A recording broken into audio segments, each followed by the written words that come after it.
GREM presenta un espacio dedicado a nuestros orígenes. Bienvenidos a una hora para la reflexión de los acontecimientos que forjaron nuestra existencia. Diálogos con la historia, un espacio dedicado a nuestros orígenes.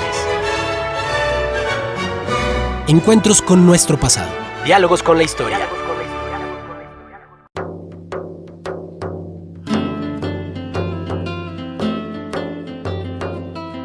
Muy buenos días, estimados amigos del Grupo Radio Estéreo Mayerán.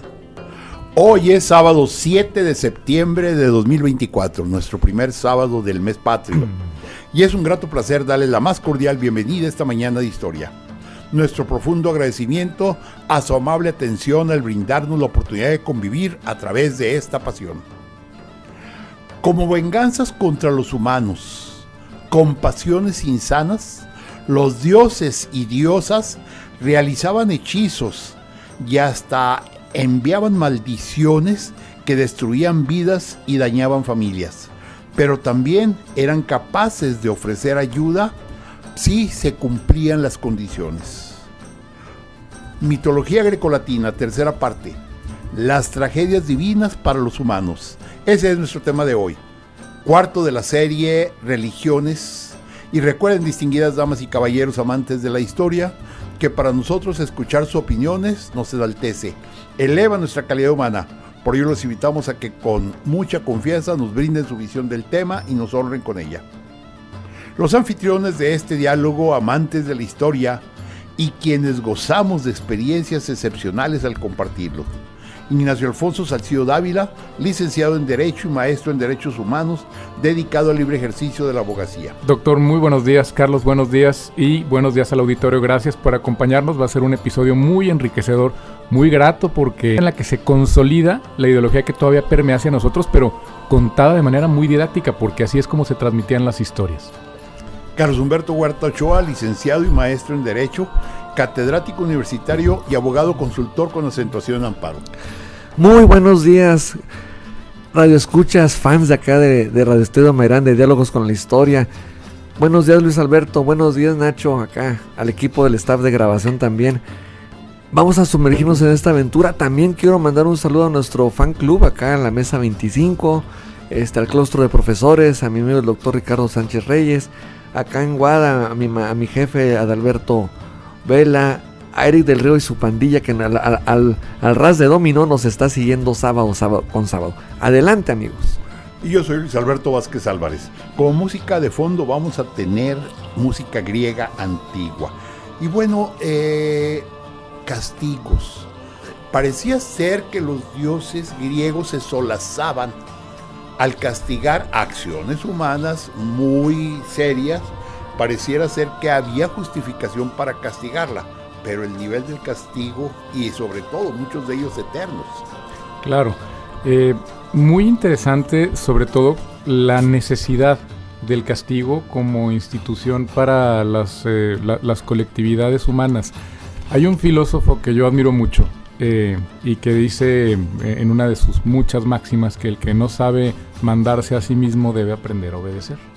Las personas, eso lo decía Nietzsche, las personas que no son capaces de fijarse sus propios límites, ser conscientes de sus propias reglas, que sería una especie de composición autónoma, pues entonces se les tiene que imponer una composición heterónoma si quieren formar parte del núcleo social, porque muchas veces se tiene la creencia, sobre todo por parte de los jóvenes o yo lo pensaría, de personas que no estudian mucho las sociedades humanas y dicen, es que a mí por qué me van a gobernar, o a mí por qué me van a mandar, o yo por qué me tengo que someter a las reglas de la sociedad, prefiero la anarquía y yo no voy a pagar impuestos, yo no voy a respetar los rojos, yo no voy a... Ese tipo de cosas que no les encuentran una justificación. Bueno, olvidan que somos libres de ser unos eremitas Y si queremos tener una vida de absoluta naturaleza sin seguir reglas sociales, podemos irnos a recluir a una caverna solos y hacer lo que nos plazca, siempre y cuando no estemos en un grupo social. Porque en cuanto nos insertamos en un grupo social, necesariamente va a haber reglas en las que mi libertad termina donde empieza la libertad de los demás. Y la historia de las sociedades humanas no es más que una historia de la evolución, del equilibrio o de la modulación, de en dónde está el límite de esas libertades. Hasta dónde puedo yo imponer mi libertad sobre la voluntad de otra persona. Y ahorita nos encontramos, desde mi punto de vista, en una situación cuasi patológica en la que se pretende un grado tan absoluto de libertades que se está olvidando que se necesitan límites o asideros de cohesión para que la sociedad se mantenga unida. Pero eso es un tema aparte. La cuestión de los castigos. Sucede pues que con esas personas que sí quieren estar en la sociedad porque dicen, yo sí circulo con mi vehículo en las vialidades, pero no respeto los rojos ni pago mis placas. Entonces, si esa va a ser su forma de razonar y no están dispuestos a ser absolutamente libres en una caverna, ¿qué es lo que tiene que hacer la sociedad? Pues se les tiene que reprender. Se les tiene que reprender literalmente como niños chiquitos. ¿Por qué? Porque también el ser humano en su naturaleza aprende a través del juego, pero también aprende a través de la represión, de las consecuencias negativas que trae la conducta no deseada. Y precisamente por eso ya está en germen el hecho de que todo sistema de creencias religioso tiene un componente fundamental de castigos.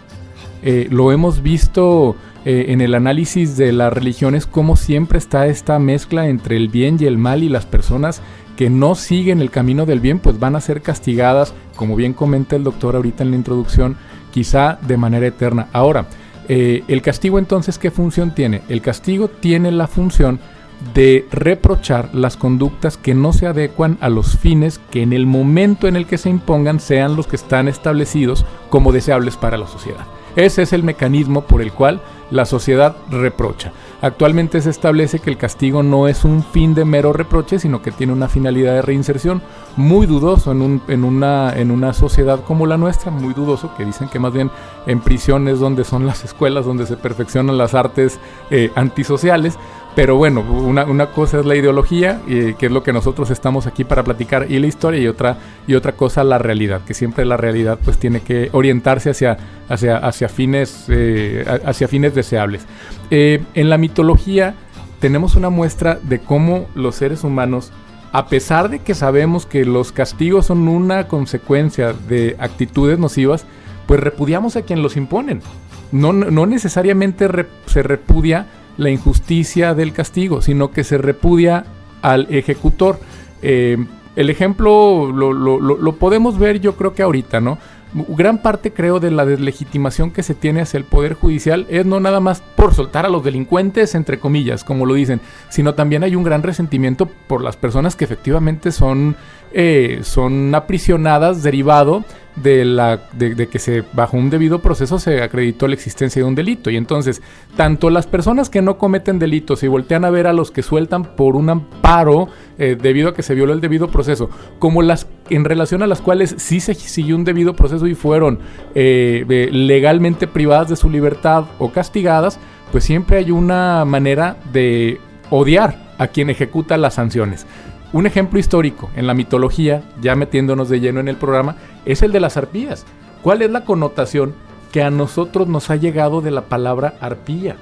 La arpía tiene una connotación netamente peyorativa e insultante hacia una persona del género femenino que es cruel, malvada, que no piensa en los demás, pero realmente en la mitología griega las arpías son solamente las ejecutoras de las sanciones decretadas por Zeus. A las arpías incluso se les conocía como los sabuesos de Zeus. No eran simplemente entes malignos por sí mismos que se dedicaran a esparcir el mal en el universo, sino que tenía un componente de justicia retributiva. Te portaste mal, te voy a dar tu merecido. Eso era lo que hacían las arpías. Pero insisto, como desde un primer momento permea en una de las mitologías más ricas y más antiguas el hecho de que los ejecutores de las sanciones tienen un componente que es mal visto. Según Hesiodo, que sabemos, ya lo hemos abordado en programas anteriores, que compone ya de manera estructurada la mitología que oralmente se fue transmitiendo, las arpías son hijas de Taumante, que era hijo de la diosa tierra Gaia o Gea, y de la oceánida Electra, hermanas de Iris, que era la personificación del arco iris y mensajera de los dioses. En cuanto a su apariencia, se les describe como mujeres jóvenes con alas que eran la personificación del clima ventoso o tormentoso, pero a lo largo del tiempo fueron derivando en criaturas horribles, que es después de todo una manifestación ya no con un componente estético, sino todo lo contrario a ello, y de allí también se genera ya una connotación en cuanto a la idea que se tiene de esos seres negativas. El papel en la mitología era que los dioses enviaban a las arpías, principalmente Zeus, Hera y Atenea, para castigar a la gente que había hecho enfadar a los dioses. Estaban bajo el dominio de Zeus y a menudo, como ya lo comentamos, se les conocía como los sabuesos de Zeus. Estaban consideradas por lo mismo como un signo de mala suerte, ya que podían aparecer de ningún sitio y robar, destruir propiedades y sembrar el caos. Simplemente una cuestión como la que ocurrió hace 7 años, por ejemplo, la desaparición de este avión o del MH370, se lo hubieran atribuido en la antigüedad a las arpías. Cuando algo se desaparecía sin que se supiera su paradero, entonces se encontraban esta manera de, también como lo mencionamos ya en algún programa, este sistema de clausura para el razonamiento, porque nuestra mente no permite que nada se quede sin explicación, y cuando no le encontramos una explicación satisfactoria bajo los principios de la razón, lo que actualmente conocemos como razón, pues generamos un mito, y ese mito era las arpías. El mito más famoso que se relaciona con ellas es la historia del rey Fineo, que era el rey de Tracia, y a quien se imputaba que había ofendido a los dioses. La versión más famosa de este mito dice que se volvió a casar después de que muriera su primera mujer, y que permitió, él y su primera mujer habían tenido hijos, que permitió que su nueva esposa aniquilara a la descendencia que había tenido con la primera, con la que había fallecido.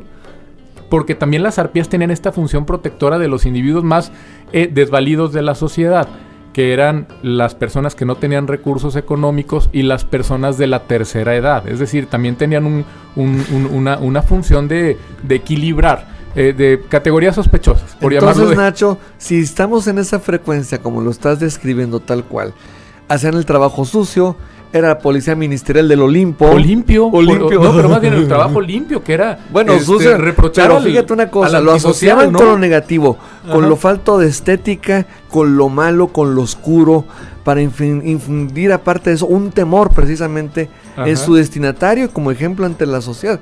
Me hace recordarme un libro que leí hace años que se llamaba Las consecuencias jurídicas del delito y sus penas correspondientes, y aquí nos vamos a encontrar, más que cargado en una razón jurídica, como tú dices, que no es lo mismo estar de ermitaño, que es la zona de confort, que a convivir en sociedad con la posibilidad de un conflicto, y no puede hacer el mundo según yo, que quiere hacer las cosas todo rápida y a la carrera, y a la de ella.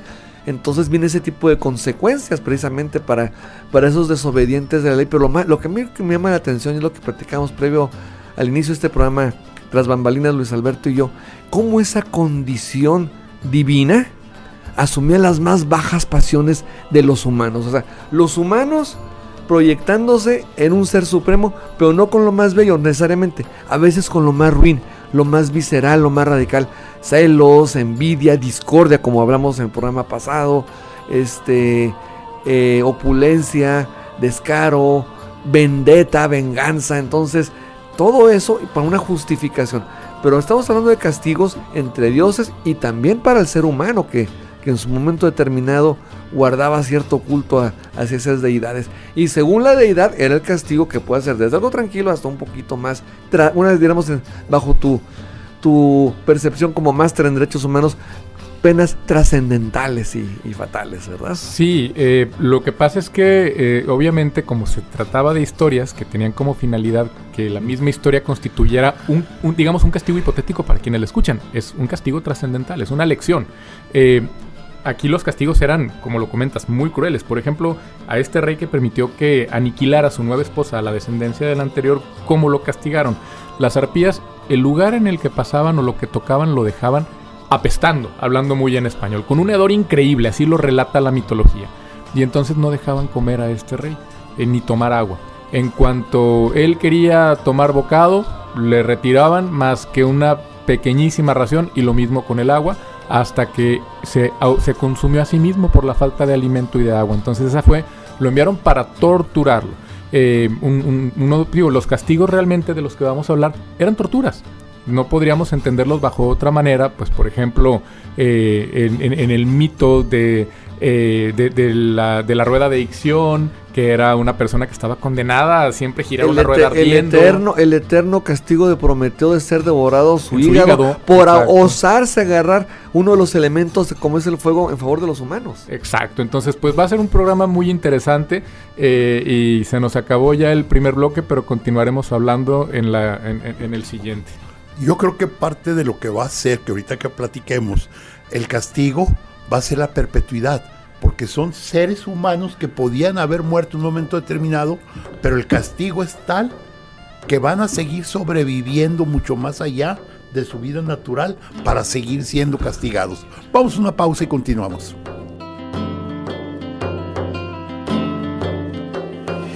El diálogo continúa después de esta pausa. Escúchanos en línea a través de www.noticierosgrem.com.mx. Diálogos con la historia. Q 91.1 FM. Es tiempo de continuar dialogando con la historia. Escúchanos en línea a través de www.noticierosgrem.com.mx. Diálogos con la historia. Q 91.1 FM.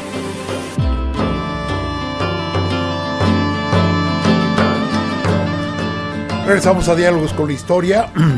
Hoy estamos hablando de las tragedias divinas de los dioses castigando a los humanos. Recuerden con nosotros Carlos Humberto Huerta Ochoa, Ignacio Alfonso Salcido Dávila. Y bueno, por ejemplo, mencionaba yo al terminar el bloque anterior que a seres humanos comunes y corrientes se les podía castigar eternamente, inclusive haciendo su vida muy extensa, pero precisamente para sufrir el castigo.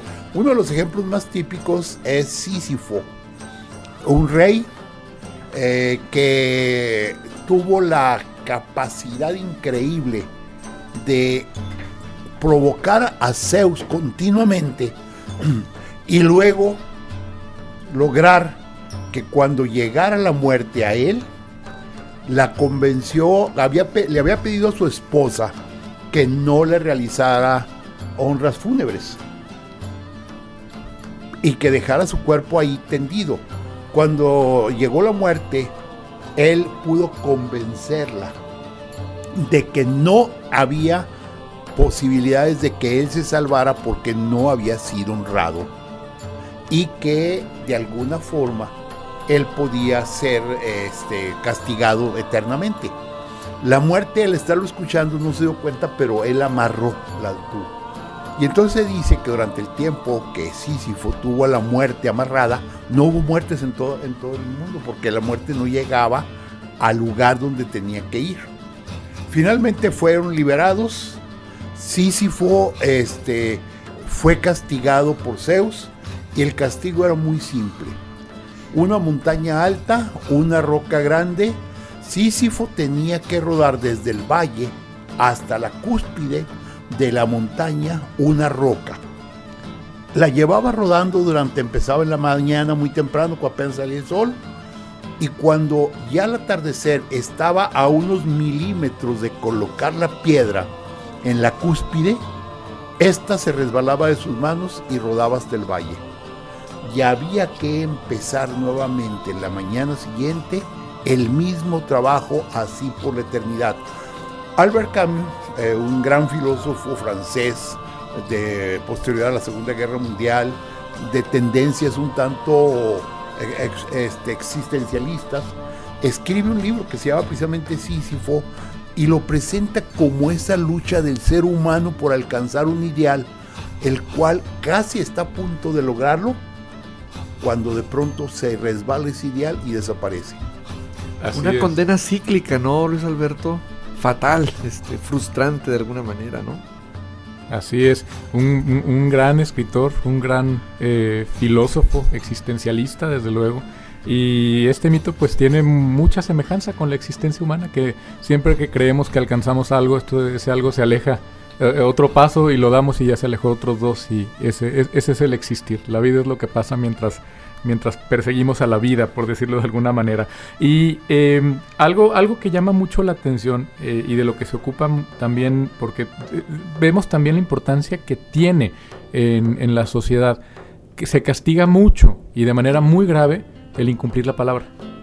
Y el no cumplir con lo prometido es la causa de muchos de los tormentos que se imponen a nuestros personajes mitológicos. Un ejemplo de ello es el ejemplo de Ixión. Ixión le promete al rey Eioneo un valioso regalo si le permite casarse con su hija Día. Y el rey le permite que contraiga nupcias, se casan y resulta que Ixión no cumple con su palabra. Entonces, en compensación, el suegro toma en prenda las yeguas. Ixión se molesta por ello, es decir, todavía lo voy a decir con un eufemismo, ¿no? Te equivocas y te enojas. Ya ves que se enoja porque el rey toma medidas por el incumplimiento a la promesa, y una vez que lo tiene en su casa, siendo él el anfitrión, lo arroja a un foso lleno de carbones ardiendo. Este crimen se estipulaba, o digamos, ameritaba un castigo porque vulneraba las leyes sagradas de la hospitalidad. Él era el anfitrión. Y horrorizó tanto a los reyes vecinos que ninguno pudo redimir a Ixión por el mal cometido y termina deambulando. Otros dicen que él fue hijo de Zeus y de Pirito. También se dice que es hermano de los centauros. Abandonado y aborrecido, resulta que implora el perdón de Zeus, y Zeus se apiada de él, porque dice, bueno, pues todos podemos cometer un error, pero intenta seducir a Hera. Zeus no lo puede creer. Dice, no, yo no creo que esta persona que ya cometió un error gravísimo, que todavía fue desterrado, que ya no fue aceptado por ninguna de las comunidades humanas, venga todavía conmigo y quiera seducir a mi esposa. Entonces, ¿qué es lo que hace? Formula una estrategia haciendo una nube, una falsa Hera, y resulta que efectivamente Ixión pretende seducir a esa falsa Hera, y hasta inclusive procrean. Pero de esta unión nace el centauro, y cuando llega adulto engendra yeguas de Magnesia, que es la raza de hombres caballo que conocemos todavía como centauros. Como castigo, Zeus dice, ahora lo que va a tener que pasar es que se le va a atar a una rueda ardiente que da vueltas sin cesar, y ese va a estar castigado por toda la eternidad de esa manera. Solamente descansó de su tormento el tiempo que Orfeo estuvo en los infiernos, porque se supone que Orfeo, también vamos a hablar de Orfeo, era capaz con su canto, con su lira, de alterar el orden de las cosas. Y entonces cuando Orfeo estuvo en los infiernos, paró la rueda durante un cierto tiempo, pero se supone que al día de hoy, según la mitología, Ixión sigue sufriendo las consecuencias de no cumplir con lo prometido. Muy importante, la función social. ¿Qué le importa más a la sociedad? Que la gente haga lo que debe de hacer. ¿Y qué es lo que debe de hacer? Lo que dijo que iba a hacer. Por otra parte, tenemos personajes como Napoleón, que decía, la mejor forma de no incumplir con la palabra empeñada es no darla nunca. Carlos. Ay, pues bueno, condición divina, humana, pero hablando de palabras, vienen otro tipo de temas así, como platicamos hace rato, penas muy trascendentales. Y quiero hablar particularmente, pues, del caso de este personaje, Medusa, que era una hermana, se le atribuye ser pariente de las gorgonas. Entonces, y resulta pues que ella era una mujer célibe, entregada a la vida del templo de Atena, precisamente. Y acuérdense que en los templos, precisamente, es donde estaban también algunos de ellos estaban oráculos. Entonces, una función de mantener eso para rendir culto a los dioses. O sea, los valores de virginidad, de castidad, de decencia, pues eran muy plausibles. Pero ¿qué es lo que pasa con la tremenda Medusa, que se hablaba que era una mujer muy bella, joven. Acá los relatos mitológicos no nos hablan de qué edad, es más, de hecho no tienen edad, o si la tienen y el tiempo no pasa por ellos, con excepción de Cronos. Y está en el templo cuando llega el fogoso Poseidón a desquitarse con ella sus más bajos instintos. Ella se resiste hasta donde puede, es una batalla así tremenda, y la celosa Atena sin siquiera, y tú, Nacho, lo sabemos yo como garantía de audiencia, ni siquiera le permite contraargumentar, y la condena a ese monstruo terrible porque le vuelve sus pies cola de serpiente. O sea, ¿la castigan por haber sido abusada? No, porque piensan que provocó a Poseidón. Bueno, resulta, pues no, pues soy débil, ¿verdad? O sea, fui débil, o sea, no, o sea, Poseidón como era también así de celoso. Como sigue pasando, ¿no? Lamentablemente, es que por cómo iba vestida, ¿no? Ese tipo de cosas tristísimas. La ocasión hace al... Bueno, entonces, no le cree, entonces, la condena a una forma monstruosa terrible que hace que se transforme su cuerpo, sus cabellos se vuelven cabezas de serpientes y un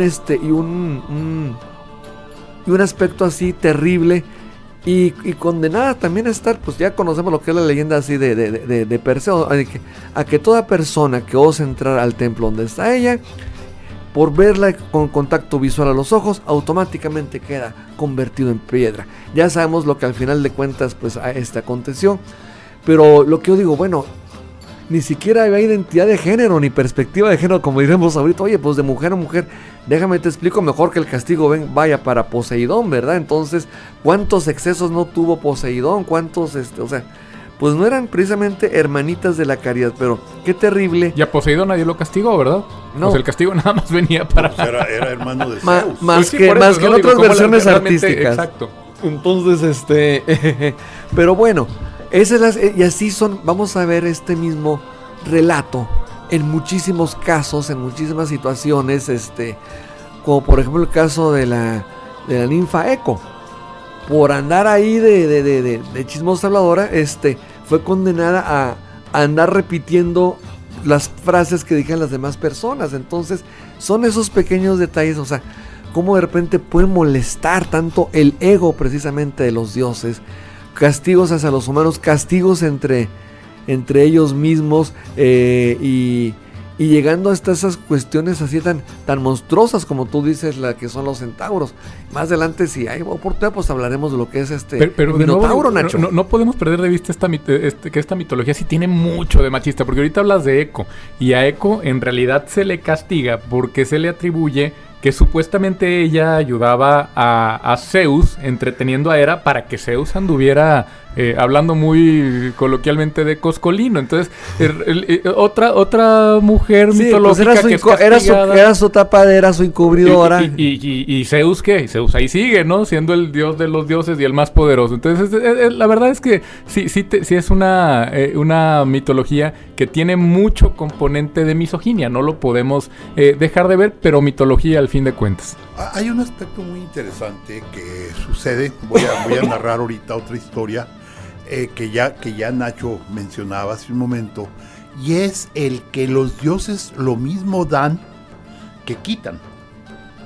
El caso particular de Orfeo y Eurídice es maravilloso. Orfeo canta, toca la flauta, encanta al mundo, y todo el mundo se detiene, incluso a Eolo, el viento, para cuando Orfeo entona sus canciones, cuando Orfeo saca su música. Y hay una ninfa llamada Eurídice, de la cual se enamora Orfeo, y ella a su vez se enamora de Orfeo, y preparan sus nupcias. Todo está listo para que Orfeo y Eurídice se casen. Pero ¿qué sucede? Que una serpiente muerde el talón de Eurídice y la mata con su veneno. Y entonces Eurídice pues fallece, se va. Orfeo, entristecido, realmente convencido de que aquello era el final, se convierte en un ser solitario, pero entonces recibe el apoyo de Hermes, el dios mensajero, que le dice, ve al Hades, platica con Hades y con Perséfone, que ya platicaremos ahorita la historia de Perséfone aparte, y convéncelos que te permitan que Eurídice regrese a la tierra. Orfeo baja al inframundo, le canta primero al cancerbero, que era el perro que cuidaba la entrada del infierno, y luego le canta a Caronte, que era el barquero que llevaba las almas, y finalmente llega y canta frente a Perséfone y al Hades. Los convence, los hace llorar con sus cantos, tristes por la pérdida de Eurídice, y entonces le permiten que Eurídice salga del inframundo y regrese a la tierra, pero le pone una condición muy especial. Y aquí es donde digo que los dioses dan y los dioses quitan. Puede seguir a Orfeo, a Eurídice, caminar detrás de él hasta el final, hasta la salida plena de la tierra, pero Orfeo jamás puede voltear a ver si va detrás de él a Eurídice. No puede ver a Eurídice por nada del mundo hasta que salga nuevamente a la luz de la tierra. Y empiezan a caminar, van caminando, van subiendo la montaña, van subiendo todo el inframundo. Unos segundos antes de que cuando ya se veía la luz del sol brillar, ya estaban, Orfeo siente que no oye los pasos de Eurídice. Y entonces en ese instante de desesperación, un segundo antes de salir a la tierra, voltea a ver si lo sigue Eurídice. Y lo único que alcanza a ver es a una alma de Eurídice que vuela hacia el inframundo y ya jamás podrá rescatarla. Ese era precisamente el detalle de la gran tragedia griega, que daba, quitaba, y luego, pues lógicamente Orfeo va a perder mucho. Pero vamos a hacer una breve pausa y continuamos ahorita con otros, con otras historias de este tipo, de la genialidad de los griegos. Vamos a la pausa. Narciso.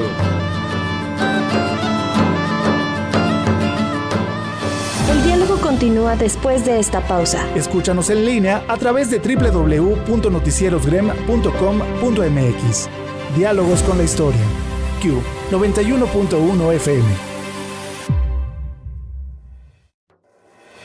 Es tiempo de continuar dialogando con la historia. Escúchanos en línea a través de www.noticierosgrem.com.mx. Diálogos con la historia. Q 91.1 FM.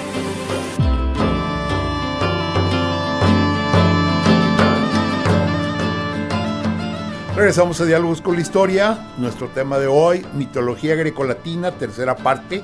Las tragedias, los castigos, las ayudas, todo lo que presenta la idea de la Grecia clásica con su increíble imaginación.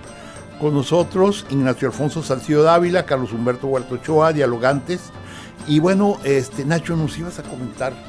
Así es, que como bien decía, doctor, la historia de la mitología es que lo que los dioses dan, también los dioses lo pueden quitar, y que nos tenemos que someter a sus designios, porque el más mínimo apartamiento a los designios divinos puede provocarnos consecuencias tremendamente graves y negativas. Por ejemplo, Orfeo pierde las ganas de vivir y termina su historia, según algunas versiones, apedreado por las Ménades. ¿Por qué? Porque lo veían ya sin alegría de vivir, y aparte incluso que ya no le gustaba ninguna mujer, que eso lo estimaban que era contra la naturaleza, y termina siendo apedreado. Otra historia de amor, también una de las más antiguas que se tiene, porque deriva de estos relatos mitológicos, habla que después de que fue castigada Eco por haber favorecido a los amoríos de Zeus mediante las distracciones hacia su esposa para que él pudiera hacer lo que quisiera. Pues primero, ¿cuál fue el castigo? El castigo era que, como ella tenía una voz bellísima y una capacidad muy alta para sostener conversaciones muy entretenidas, Pues el castigo que se le impone es que de esa bella voz que le quedaba, lo único que va a poder utilizar es repetir las últimas frases o palabras de su interlocutor, como actualmente conocemos a lo que es el eco. Eco se recluye en los bosques y después de ser maldecida encuentra a un joven que era supuestamente muy bello, muy atractivo, que se llamaba Narciso. Y ahorita eso del narcisismo está muy de moda, ¿no? Ya con eso de que todos se creen psicólogos y diagnostican narcisistas por diestra y siniestra. Pues y por TikTok sobre todo, ¿verdad? Sí, pues yo no sé qué es eso del TikTok, pero sí, ya todo el mundo dice, no, tú eres narcisista y tú eres quién sabe qué. Pues bueno, de aquí viene esa cuestión. ¿Y por qué? Eco se enamora de él, pero no podía hablar con él. Entonces se trata de acercar a él, pero ocultándose, y Narciso pregunta, ¿hay alguien ahí? ¿Y qué es lo que puede contestar solamente Eco? Ahí. Solamente podía repetir las últimas palabras. Vuelve a gritar, Narciso, vamos a juntarnos. Y entonces Eco solamente puede repetir la última parte. Narciso, cuando ve la condición de Eco, la rechaza.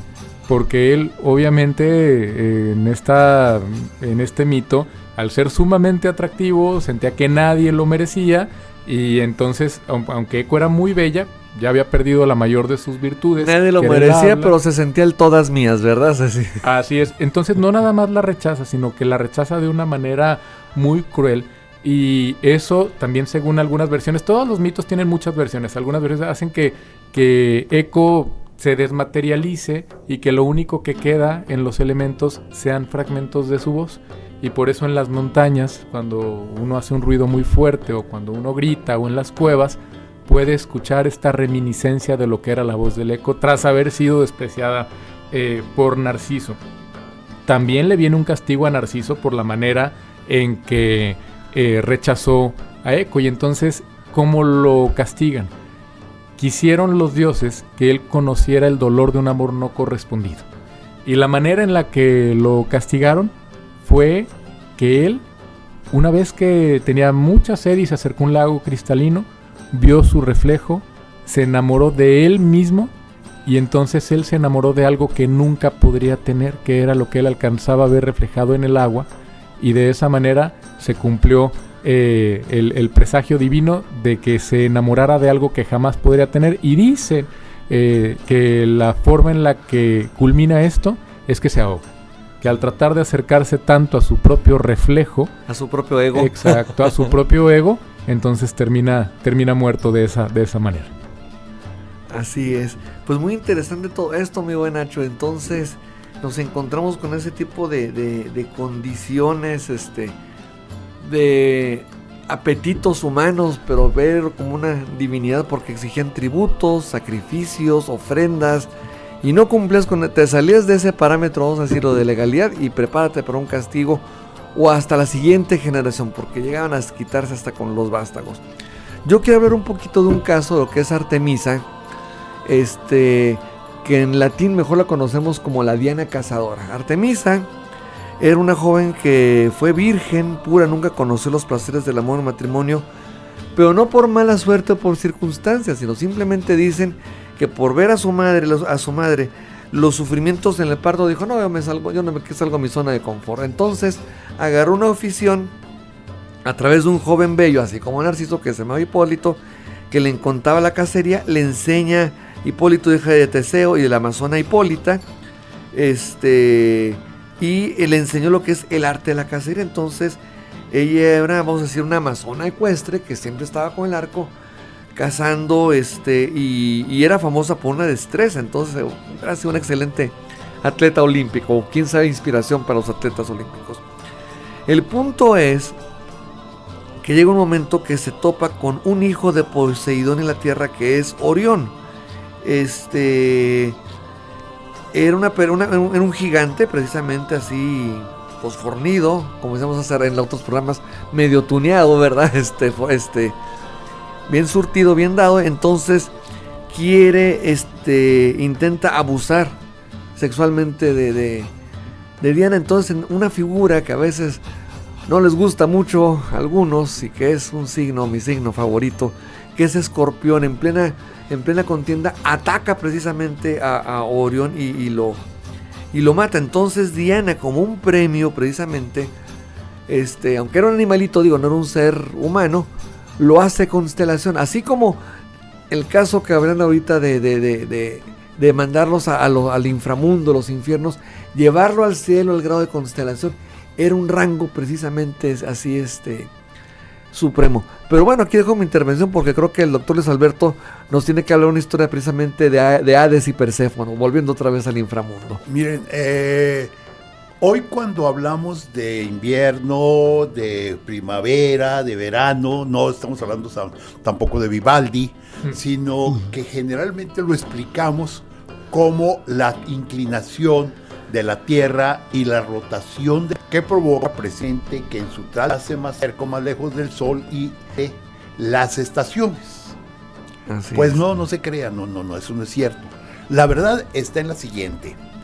Deméter, la diosa de la agricultura, la Ceres también, es el otro nombre que le dan, tenía una hija bellísima llamada Perséfone, que siempre la acompañaba mientras Deméter o Ceres andaba cultivando los campos, andaba ayudando a los agricultores a que crecieran las flores, los árboles frutales, todo. De ahí viene el nombre del cereal, por Ceres precisamente. Sí, por Ceres. Y entonces, pues aquello era toda alegría, toda felicidad y la tierra florecía constantemente. Pero Hades, el rey del inframundo, el rey de los infiernos, en uno de sus salidas a la tierra, ve a Perséfone y se enamora de ella. Trata de conquistarla, pero no lo logra. Entonces, pues muy al estilo ranchero mexicano, ¿sí? Se monta en un cuaco. Con el permiso de Zeus, se supone. Con el permiso de Zeus, y rapta a Perséfone y se la lleva al Hades. De esto no se da cuenta originalmente Ceres, Deméter, y anda buscando a su hija por todos lados, y durante el tiempo que anda buscando a su hija, descuida el cultivo y la tierra sufre sequías y la tierra sufre pérdida de mucha producción agrícola. Finalmente por ahí un pajarito le dice a Deméter dónde está su hija Perséfone. Ella se va al Olimpo y arma un escándalo tremendo. Pues sí, puso una alerta Amber, vamos a decirlo así, ¿verdad? Sí, pues qué padre, no anda buscando así de una manera coloquial, ¿verdad? Sí. Y entonces, pues el consejo de dioses hablan y dicen, no, pues oigan, la tierra está desapareciendo, toda la agricultura, todo, necesitamos una solución. Hades, devuélvele a Perséfone, a Ceres, a su hija Perséfone. Y entonces ponen como condición el que durante el tiempo en que Perséfone ha estado en el inframundo, para demostrar que no quiere estar ahí, no haya comido absolutamente nada. Y así sucedió, no había comido nada. Pero ya dan la orden de que salga Perséfone del inframundo y regrese con su madre a la tierra. Y entonces Hades hábilmente la convence de que se coma unos granos para que, pues, que salga bien, que salga alimentada. Y ella cae en el engaño y se come 6 granos. Y en ese salir, en ese estar, llegan los emisarios del Olimpo y le dicen que ya se la van a llevar a la tierra, que ya va con su madre, y le preguntan si no ha comido nada. Y ella comenta que sí, que comió 6 granos. Y entonces dicen, oye, pues sí, vas a salir, pero resulta que durante 6 meses vas a tener que regresar al infierno con Hades, tu esposo, y 6 meses vas a vivir en la tierra con tu madre. Durante esos 6 meses que vive con su madre en la tierra, Deméter es feliz, está encantada, la tierra florece, la tierra crece, primavera, verano, pero los 6 meses en que Perséfone se va al infierno, Deméter se pone muy triste y ya no permite que la tierra produzca otoño e invierno. Qué hermosas historias, ¿no? Está mejor eso que la inclinación de la Tierra y la rotación, ¿no? Así es. Oigan, nos quedan solamente ya 3 minutos y me gustaría ver si quieren algo Prometeo o Pandora. Pues precisamente volviendo al tema de cómo siempre en la historia tiene una cierta visión negativa, la mujer, pues bueno, Pandora es mandada como un instrumento de castigo. Pandora es la primera mujer de la tierra y del agua, y la intención era utilizarla, la intención de Zeus, como un medio para castigar a Prometeo, precisamente porque había robado el fuego de los dioses. Antes de su partida recibió una serie de dones, pero también le entregan una cajita que se supone que jamás debía de abrir. Estoy dando la historia muy resumida. Pandora, llevada por Hermes, fue enviada a Epimeteo, que era hermano de Prometeo, y ella, olvidándose de la advertencia de nunca aceptar un regalo de los dioses, acoge a Pandora en su casa. Los dos se casan, tienen una hija, y un día, cumpliendo su destino, la curiosidad le gana a Pandora y abre la caja de Pandora, liberando todos los males del mundo. En términos entonces de la mitología griega, todos los males del mundo. Sí, Nacho, pero dejó revoloteando la esperanza al final, no todo era mal. Entonces la esperanza es lo que nos mantiene vivos en alguna manera, de que algún día en el fondo de la caja. En el fondo de la caja ahí queda. Entonces siempre, por eso la esperanza es lo que muere al último. Pero como esa curiosidad humana de decir, o sea, atraídos hasta lo prohibido, ¿no? Y caemos en esa trampa. Misma historia de Orfeo. La curiosidad humana que le provoca el castigo de no volver a vivir con su amada. Entonces los griegos eran tan capaces que además de castigar podían producir algún tipo de enseñanzas hasta psicológica, vamos a decirlo, de esa naturaleza, ¿no? Así es. Eran capaces de producir, y hoy seguimos escuchándolo. Y los psicólogos, los psiquiatras hoy utilizan los mitos como problemas psicológicos. Así es. Ya tendremos oportunidad de hablar de Edipo, por ejemplo, y aparece precisamente cada uno de estos mitos, aparecen como problemas psicológicos. Pues se nos acabó el tiempo, Nacho. Pues ha sido un maravilloso programa, espero que los radioescuchas lo hayan disfrutado. La mitología griega es riquísima y nos dota de muchas enseñanzas. Carlos. Pues gracias al auditorio, y prepárense para el siguiente tema, porque vamos a hablar ya de tragedias, pero asociados sí al mito, obviamente. Gracias.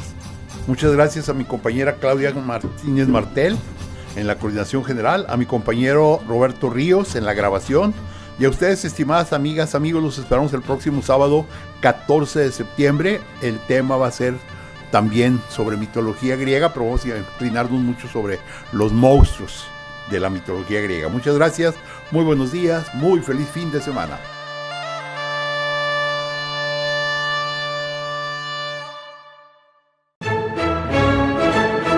GREN presentó Diálogos con la Historia.